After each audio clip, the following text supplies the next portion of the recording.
سلطان پریشانی کے عالم میں ہسپتال کے کوریڈور میں بیٹھا تھا۔ ڈاکٹر سے بتا کر گئے تھے کہ فرحین بیگم کی طبیعت اب بہتر تھی۔ ان کا بی پی زیادہ لو ہونے کی وجہ سے وہ بے ہوش ہو گئی تھیں، لیکن اب ان کی طبیعت کافی بہتر تھی۔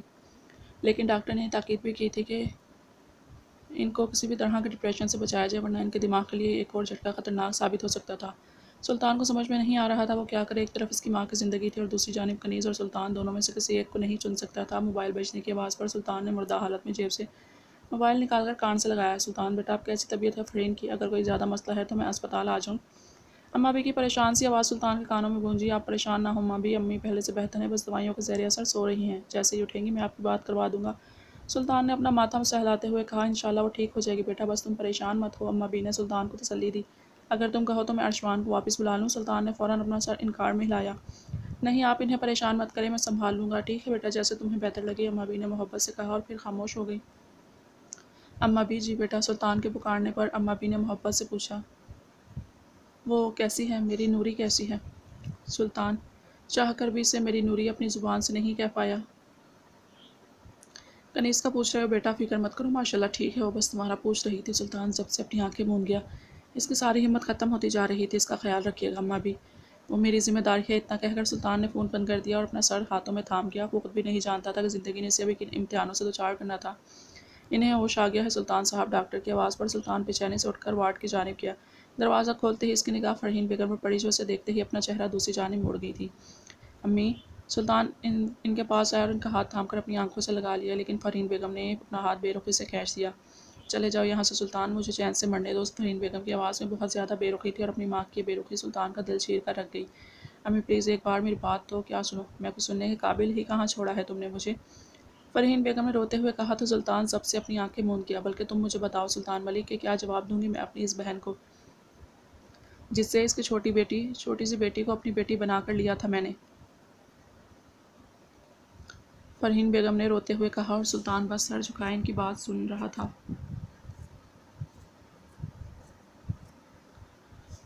اور میں کیا جواب دوں گا اپنی نوری کو امی، جسے میں اپنے نکاح میں لے کر یہاں لایا ہوں؟ کیا کہوں گا اس سے کہ تمہارا شوہر اتنا کمزور ہے کہ اپنی ذمہ داری نہیں نبھا سکتا؟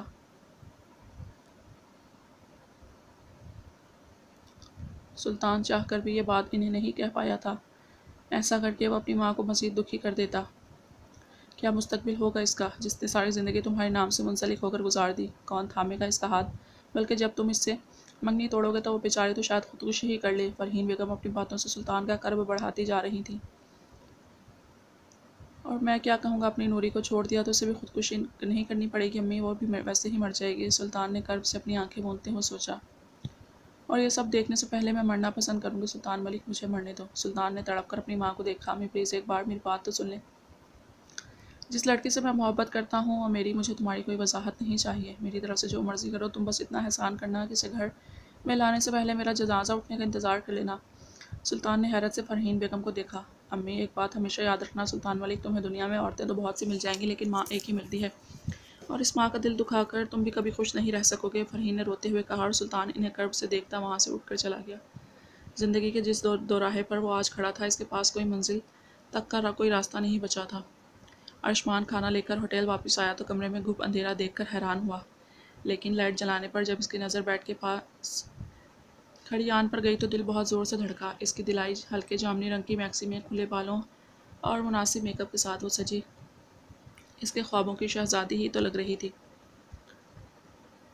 آج ارشمان کو اپنا بچپن کا ہر خواب پورا ہوتا نظر آیا تو وہ خواب کسی کیفیت میں چلتا اس کے پاس آیا۔ ارشمان کو پاس آتا دیکھ آن نظر جھکا گئی، جبکہ ارشمان کی نظر اس کے گلابی لپسٹک سے سجے ہونٹوں پر تھی۔ یہ سب کیا ہے؟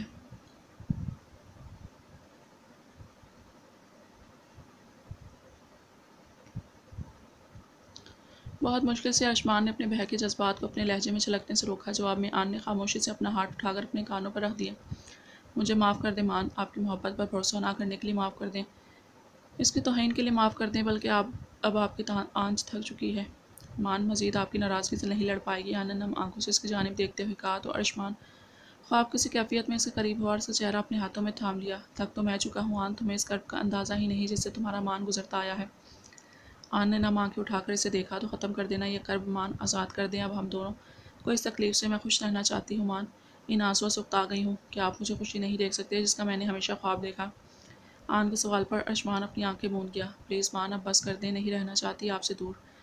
آن نے اس کے سینے پر اپنا سر رکھا تو ارشمان کے ہاتھ خود بخود اس کی کمر کے گرد جا لپٹے۔ کتنی ہی دیر وہ دونوں ایک دوسرے کی آغوش میں وہاں کھڑے رہے تھے۔ کیا آپ نے مجھے معاف کر دیا مان؟ آن نے سر اٹھا کر بہت امید سے پوچھا تو ارشمان بے بسی سے اسے دیکھنے لگا۔ اس کا وہ سجا سورا روپ اسے بہکا رہا تھا۔ وہ تو بچپن ہی سے اس کی چاہت تھی اور اب وہ چاہت ملکیت بنی اس کی آغوش میں کھڑی اسے بہت کچھ کرنے پر اکسا رہی تھی۔ ارشمان آخرکار خود سے لڑتی جنگ ہارا تھا۔ آن کو اس کی بات کا جواب دینے کے بجائے وہ اس کے ہونٹوں پر جھکا اور اس کی سانسوں پر اپنی حکومت قائم کر لی۔ آن نے گھبرا کر اس کی شرٹ کا کالر دبوچا۔ وہ مزید مزاحمت کر کے ارشمان کو ناراض نہیں کرنا چاہتی تھی، لیکن ارشمان کی وہ شدت اور جنون آن کا سانس روک رہے تھے۔ ہر گزرتا لمحہ ارشمان کی بے چینی کو مزید بڑھا رہا تھا اور آن کی جان مزید مشکل میں آ رہی تھی۔ اچانک ہی ارشمان نے آن کو خود سے دور دھکیل کر بیڈ پر پھینکا تو آن حیرت سے اسے دیکھنے لگی، جبکہ چہرے پر اس کے قرب کا گلال اس کے حسن کو چار چاند لگا رہا تھا۔ مان بس بہت ہو گیا آن ملک، تمہیں کیا لگتا ہے تمہارے ان چیم حرکتوں سے بہکا لو گی تم مجھے؟ ہاں، مجھے جھکنے پر مجبور کر لو گی؟ نہیں آن ملک، میں تمہاری ان گھٹیا کوششوں سے زیر نہیں ہونے والا۔ ارشمان کے الفاظ آن کو بہت بری طرح چھلنی کر گئے۔ گھٹیا حرکتیں مان، میں اپنے محرم کے لیے سجی ہوں، کسی غیر کے لیے نہیں، اور آپ مجھے ایسے مجھے فرق نہیں پڑتا کہ تم کس کے لیے سجی ہو، لیکن ہم دونوں جانتے ہیں کہ تمہارے سجنے کا کیا مقصد ہے، اور اگر تم اتنی ہی بے چین ہو اس سب کے لیے تو تمہاری یہ خواہش پوری کر دیتا ہوں۔ ارشمان اپنی شرٹ کے بٹن کھولتا آن کے قریب ہوا تو آن حیرت سے اسے دیکھنے لگی۔ بے ساختہ اس کا ہاتھ اٹھا تھا اور اس نے ارشمان کو دھکا دے کر خود سے دور کیا۔ بس بہت ہو گیا، سمجھا کیا ہے آپ نے مجھے؟ جب دل میں آیا ذلیل کر دیا اپنی بیوی کو، گھٹیا اور چیپ کہہ کر آپ نے آج ہر حد پار کر دی۔ مان ہر حد پار کر دی، اتنا کہہ کر آن نے اپنے گھٹنوں میں چہرہ چھپایا اور سسک سسک کر رونے لگی، جبکہ ارشمان اپنی مٹھیاں بھیجتا کمرے سے باہر ہوٹل کے لان میں آ گیا۔ سگریٹ سلگا کر وہ کتنی ہی دیر لان میں چکر لگاتا اپنی کہیں باتوں کے بارے میں سوچتا رہا۔ اس کا دل کر رہا تھا خود کی جان لے لے۔ وہ کیسے اپنی آن کو اتنا گھٹیا باتیں کہہ گیا؟ وہ شاید ابھی بھی کمرے میں بیٹھی رو رہی ہو۔ یہ خیال آتے ہی ارشمان کمرے میں واپس آ گیا۔ آن خالی کمرہ دیکھ کر ارشمان نے آن کو پکارا، لیکن جب اسے واش روم بھی خالی ملا تو اسے ایسا لگا جیسے کسی نے اس کا دل مٹھی میں جکڑ لیا ہو۔ بے چینی سے کمرے میں واپس آنے پر اس کی نظر بیڈ پر پڑی، جہاں وہی ہلکے جامنی رنگ کا ڈریس پڑا تھا۔ ارشمان نے اسے اٹھایا تو اسے ایک کاغذ ملا۔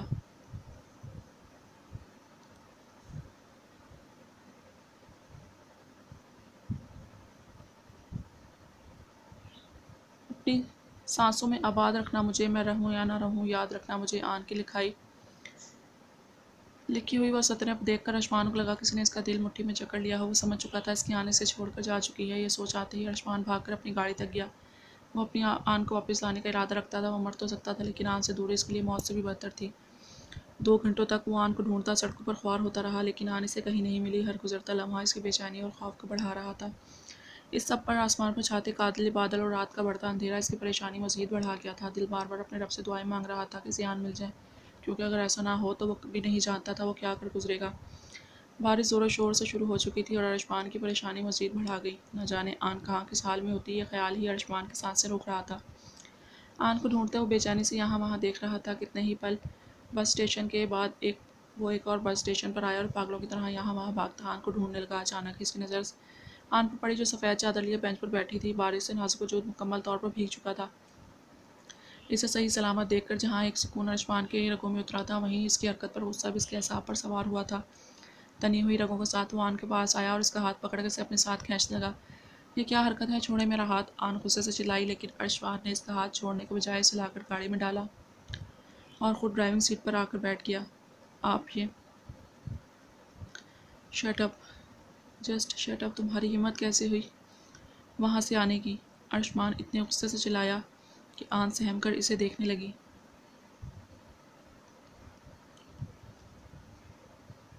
آپ کو میری ضرورت ہی نہیں تو کیوں رکتی میں وہاں؟ آن نے روتے ہوئے پوچھا تو ارشمان نے انگارہ ہوتی آنکھوں سے اسے گھورا۔ کچھ زیادہ ہی ہمت نہیں آ گئی تم نے؟ ارشمان بولنے سے زیادہ گھبرایا تھا۔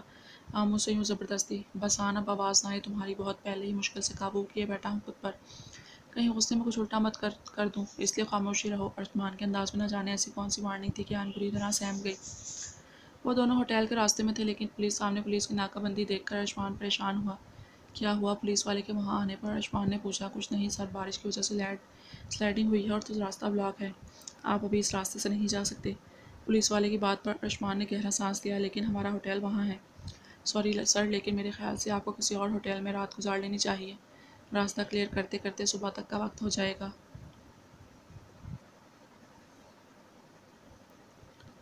ارشمان نے اس بات میں سر ہلایا اور گاڑی واپس موڑ لی۔ آخرکار اسے ایک ہوٹل نظر آیا تو اس نے گاڑی پارکنگ ایریا میں روکی اور روم بک کروانے چلا گیا۔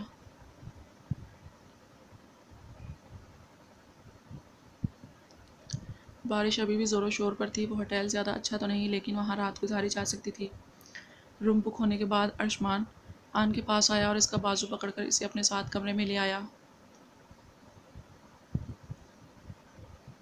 آن کے کپڑے بارش میں بھیگنے کی وجہ سے گیلے ہو چکے تھے اور مئی کا موسم بارش کی وجہ سے کافی سرد ہو گیا تھا۔ ارشمان نہیں چاہتا تھا کہ وہ بیمار ہو جائے، اسی لیے وہ ہوٹل کی لابی میں آیا تھا۔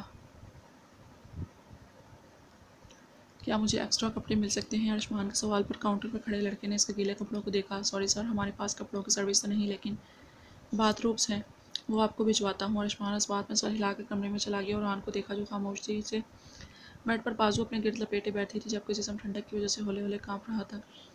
دروازہ کھٹکنے کی آواز پر ارشمان دروازے کے پاس گیا تو ویٹر نے اسے باتھ روب دی، لیکن شاید اسے لگا تھا ارشمان وہاں اکیلا ہی ہے، اس لیے وہ بس ایک ہی باتھ روب دے کر گیا تھا۔ ارشمان گہرا سانس لے کر آن کے پاس آیا اور باتھ روب اس کے سامنے کی۔ جاؤ یہ گیلے کپڑے چینج کر کے آؤ۔ آن جو اس کے غصے سے پہلے ہی ڈری ہوئی تھی خاموشی سے باتھ روب پکڑ کر واش روم میں بند ہو گئی۔ ارشمان نے اپنی شرٹ اتاری اور اپنا اوپری جسم تولیے سے خشک کرنے کے بعد اپنے بال تولیے سے رگڑنے لگا۔ دروازہ کھٹکنے کی آواز پر اس نے دروازہ کھولا تو سامنے روم سروس والا کھانا لیے کھڑا تھا۔ ارشمان نے اس سے کھانا لیا اور کمرے میں لا کر رکھ دیا، لیکن پریشانی کی بات تو یہ تھی کہ آن ابھی تک واش روم سے باہر نہیں آئی تھی۔ آجاؤ آن، کھانا آ گیا ہے، ٹھنڈا ہو جائے گا۔ ارشمان نے اس کی آواز دی لیکن کوئی جواب نہیں آیا تو ارشمان پریشان ہو گیا۔ آن تم ٹھیک تو ہو نا؟ ارشمان نے دروازے کے پاس آ کر پریشانی سے پوچھا۔ جی ٹھیک ہوں، آن کی گھبرائی سی آواز آئی۔ تو باہر کیوں نہیں آ رہی تم؟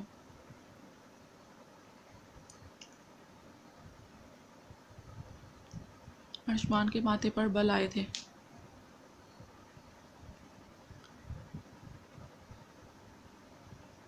وہ یہ کچھ نہیں۔ آن کا رویہ ارشمان کو حیران کر رہا تھا۔ بغیر کچھ سوچے سمجھے ارشمان نے ناپ گھمایا تو دروازہ کھل گیا، کیونکہ شاید دروازے کا لاک بھی خراب تھا، لیکن سامنے کا منظر دیکھ کر ارشمان کو لگا کہ اس کا دل دھڑکنا ہی بھول گیا۔ آن گھبرائی ہوئی سے دیوار کے ساتھ لگی سفید باتھ روب جو کہ اس کے گھٹنوں تک آ رہی تھی اسے کھینچ کر لمبا کرنے کی کوشش میں تھی، جبکہ کھلے ہوئے بال اس کے کندھوں اور چہرے پر آ رہے تھے۔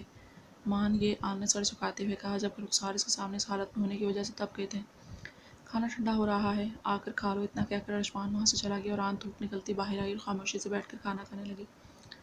ارشمان بظاہر تو کھانا کھا رہا تھا لیکن اس کا سارا دھیان آن پر تھا جو آن کو بری طرح کنفیوز کر رہا تھا۔ کھانا کھانے کے بعد آن جلدی سے بستر پر گھس گئی اور کمفرٹر خود پر لے کر اپنی ٹانگوں کو چبانے لگی۔ ویٹر کو برتن دے کر ارشمان بھی بیڈ پر آیا اور خاموشی سے لائٹ بند کر کے لیٹ گیا۔ کمرے کی وہ تنہائی، رات کا پہر اور بغل میں نازک سا وہ حلال وجود، آج یہ سب باتیں ارشمان کو معمول سے زیادہ بہکا رہی تھی۔ اچانک ہی بجلی زور سے چمکی تو آن نے سہم کر اپنا ہاتھ ارشمان کے سینے پر رکھ دیا۔ اس کے برہنہ سینے پر گھنے بالوں کے چبھن کو محسوس کرتے آن نے اپنا ہاتھ واپس کھینچنا چاہا لیکن ارشمان اس کے ہاتھ پر اپنا ہاتھ رکھ گیا۔ مان، آن نے گھبرا کر اسے پکارا تو اس کی آواز پر خود سے لڑتی جنگ پر ارشمان ہار گیا۔ اس نے آن کو بازو سے کھینچ کر خود پر گلا لیا۔ مان یہ آپ، آن کی بات پوری ہونے سے پہلے ہی ارشمان اس کے ہونٹوں کو اپنی گرفت میں جکڑ گیا۔ اس کی بے باکی پر آن سانس تک لینا بھول گئی اور ارشمان بے خود سا ہوا بہکتا چلا گیا۔ اپنے ایک ہاتھ میں آن کا سر پکڑے وہ اس کی ساری مزاحمت ختم کر گیا۔ آن کو اس کا دوسرا ہاتھ اپنی ٹانگوں پر محسوس ہوا تو اس کے سینے پر ہاتھ رکھ کر اس سے دور ہوئی اور گھبرا کر اسے دیکھنے لگی۔ مان، بس آن، اب بہت ہو گیا، میری برداشت ختم ہو چکی ہے۔ اتنا کہہ کر ارشمان اسے اپنے نیچے لے کر اس پر حاوی ہوا۔ اس کی حرکت پر آن کانپ کر رہ گئی۔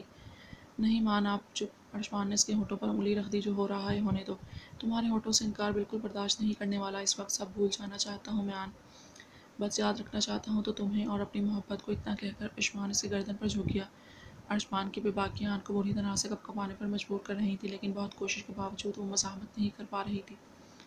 ارشمان کا ہاتھ اسے باتھ روب کی بیلٹ پر محسوس ہوا تو آن نے فوراً اپنا ہاتھ اس کے ہاتھ پر رکھا۔ مان، میں آج اپنی اس محبت کو امر کر دوں گا آن، تاکہ ہمیں چاہ کر بھی کوئی جدا نہ کر سکے۔ کوئی بھی نہیں آن، تم بھی نہیں۔ اتنا کہہ کر ارشمان پھر سے اس کے ہونٹوں کو اپنی بشدت گرفت میں جکڑ گیا اور ہاتھ آہستہ آہستہ اس باتھ روب کو اس کے کندھوں سے سرکانے لگے، جبکہ آن اس کی بے باکیوں کو سہتی اس کے کندھے اپنے ہاتھوں میں دبوچ گئی تھی۔ وہ اپنا آپ اپنی محبت کے سپرد کر گئی، اس امید سے کہ اس کی خود سپردگی ارشمان کی ساری رنجشیں ختم کر دے گی اور پھر صبح ہونے پر اس کا مان واپس مل جائے گا، وہ مان جو اسے اپنی جان سے زیادہ چاہتا تھا۔ جیسے جیسے رات گزر رہی تھی ارشمان کی شدتیں بڑھتی جا رہی تھی اور آن اس کے جنون پر بحال ہوتی اسی کی پناہوں میں چھپ گئی۔ آخر وہی تو اس کی جائے پناہ تھا، آن کا اس کے علاوہ تھا ہی کون؟ وہ طوفانی رات ان دونوں کو ہمیشہ کے لیے ایک دوسرے کا کر گئی تھی۔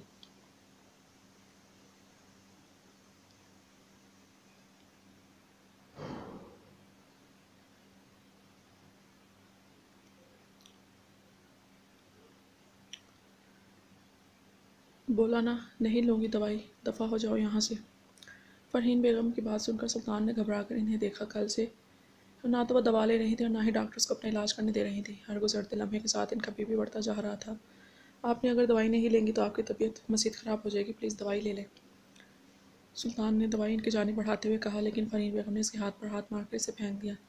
ہونے تو طبیعت خراب نہیں، پرواہ مجھے اپنی، مرنا چاہتی ہوں میں، سنا تم نے، مرنا چاہتی ہوں میں، فرحین بیگم نے روتے ہوئے کہا، اور پھر انہیں اپنا ہاتھ سینے پر رکھتے ہوئے دیکھ سلطان سینے پریشانی سے ان کی جانب بڑھا۔ امی! سلطان فکر مندی سے چلایا، جبکہ پاس کھڑی نرس فوراً ڈاکٹر کو بلانے گئی۔ ڈاکٹر نے کمرے میں آتے ہی پریشان ہوتے ہوئے سلطان کو کمرے سے باہر بھیج دیا اور خود ان کا چیک اپ کرنے لگا۔ کچھ دیر کے بعد ڈاکٹر کمرے سے باہر آیا تو سلطان پریشانی سے ان کی جانب بڑھا۔ دیکھیں مسٹر ملک، مجھے لگتا ہے انہیں مائنر سا اٹیک ہوا ہے۔ اگر ان کا بی پی کنٹرول نہیں ہوا تو مسئلہ زیادہ ہوگا۔ آپ کیسے بھی انہیں دوائی لینے پر مجبور کریں ورنہ مشکل بہت بڑھ جائے گی۔ اتنا کہہ کر ڈاکٹر وہاں سے چلا گیا اور سلطان پریشانی کے عالم میں بینچ پر بیٹھ گیا۔ کل سے وہ فرحین بیگم کی حالت دیکھ رہا تھا اور اب اس کی بس ہو چکی تھی۔ وہ اپنی ماں کو دکھی نہیں کرنا چاہتا تھا، لیکن وہ کیا کرتا، کنیز بھی تو اس کی ذمہ داری تھی۔ سلطان بوجھل قدموں سے اٹھ کر وارڈ میں داخل ہوا اور فرحین بیگم کی کرسی کے پاس بیٹھ گیا۔ کتنی ہی دیر وہ انہیں بے ہوش پڑے دیکھتا رہا۔ آخر کار فرحین بیگم نے اپنی آنکھیں کھولی اور سلطان کو مردہ آنکھوں سے دیکھا۔ پھر سے بچا لیا، مجھے کیا چاہتے ہو؟ نہ چین سے جینے دے رہے ہو نہ مرنے۔ مجھے مر جانے دو سلطان، تاکہ تمہیں اپنی زندگی میں خوش رہ سکوں۔ اتنا کہہ کر فرحین بیگم اپنی آنکھیں موند گئی اور سلطان کی آنکھوں سے دو آنسو بہہ نکلے۔ مجھے آپ کا فیصلہ منظور ہے امی۔ میں انابیہ سے شادی کرنے کے لیے تیار ہوں۔ سلطان کی بات پر فرحین بیگم نے حیرت سے اسے دیکھا۔ مجھے تمہارا احسان نہیں چاہیے، میں نہیں چاہوں کہ انابیہ سوتن کا بوجھ سہے۔ کل کو تم اس لڑکی کو اپنا کر انابیہ کو طلاق دے دو گے۔ نہیں، ایسا کچھ نہیں ہوگا، میں وہی کروں گا جو آپ کی خواہش ہے، بس آپ دوائی لے لیں، میں آپ کو نہیں کھو سکتا۔ سلطان نے ہاتھ میں پکڑی دوائی فرحین بیگم کے سامنے کی تو فرحین بیگم نے مسکرا کر دوائی پکڑ لی۔ سلطان نے پانی کا گلاس انہیں پکڑایا تو فرحین بیگم نے دوائی پانی سے نگل لی۔ دیکھنا سلطان، تم بہت خوش رہو گے انابیہ کے ساتھ، وہ تم سے اتنا پیار کرے گی تم اس لڑکی کو بھول جاؤ گے، فرحین بیگم نے محبت سے کہا تو سلطان اپنی آنکھیں کرب سے موند گیا۔ کتنے ہی آنسو اس کے گال پر بہے تھے۔ نہیں امی، میں مر کر بھی اپنی نوری کو نہیں بھول سکتا، مر کر بھی نہیں۔ سلطان ایک بار پھر یہ بات اپنی زبان پر لانے کی ہمت نہیں کر پا رہا تھا۔ ارشمان کی آنکھ کھلی تو پہلی نظر آن پر پڑی جو اس کی شدت اسے چور اس کی پناہوں میں سمٹی ہوئی سو رہی تھی۔ سلطان ارشمان کتنی ہی دیر اس کے پاس لیٹا اسے دیکھتا رہا۔ اس کی نگاہ بار پر پٹک کر اس کے ہونٹوں اور اپنے ناخنوں کے جنون کے نشانوں پر جا رہی تھی۔ اس کی نگاہوں کی تپش محسوس کرتے ہوئے آنکھ کھلی تو ارشمان کو خود کو دیکھتا پا کر ایک شرمیلی سی مسکان اس کے ہونٹوں پر آئی۔ اس نے فوراً اپنا سر جھکا لیا۔ ارشمان کو بس خاموشی سے خود کو گھورتا پا کر آن مزید کنفیوز ہوئی۔ اسے سمجھ نہیں آ رہا تھا ارشمان سے کیا کہے، اور پھر وہ شرم و حیا تو اس کی زبان کو بالکل بند کر گئی تھی۔ اچانک ہی ارشمان اس کے پاس سے اٹھا تو آن نے گھبرا کر کمفرٹر اپنی مٹھی میں دبوچ لیا۔ اٹھ کر چینج کر لو، ہمیں ہوٹل واپس جانا ہے۔ ارشمان کی بے رخی اور سنجیدگی پر آن نے حیرت سے نظریں اٹھا کر اسے دیکھا۔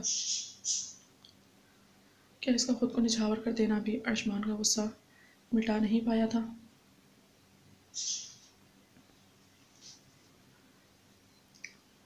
مان، جلدی کرو، میرے پاس فالتو کا وقت نہیں ہے۔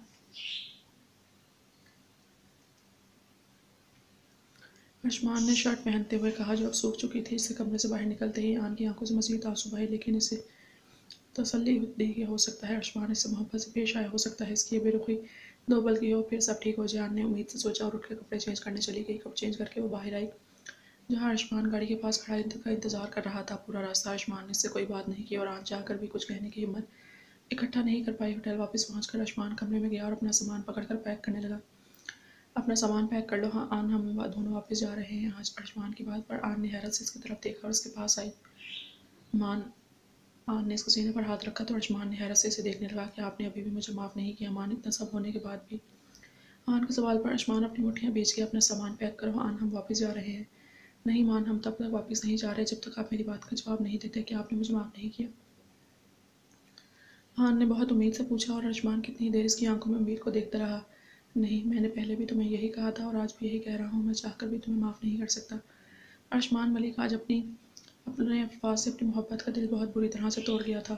وہ جو اپنے جسم و جاں اس پر نچھاور کر گئی تھی، کیا وہ اس قابل بھی نہیں تھی کہ وہ اس کی ایک غلطی کو بھول جاتا؟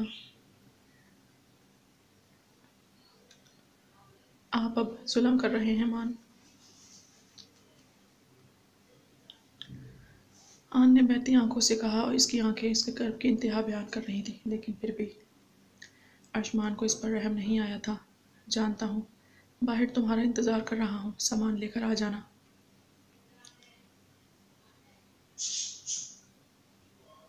اتنا کہہ کر ارش وہاں سے چلا گیا اور آن زمین پر بیٹھ کر سسک کر رونے لگی۔ ارشمان ملک جذبات میں بہت کھرا ثابت ہوا تھا۔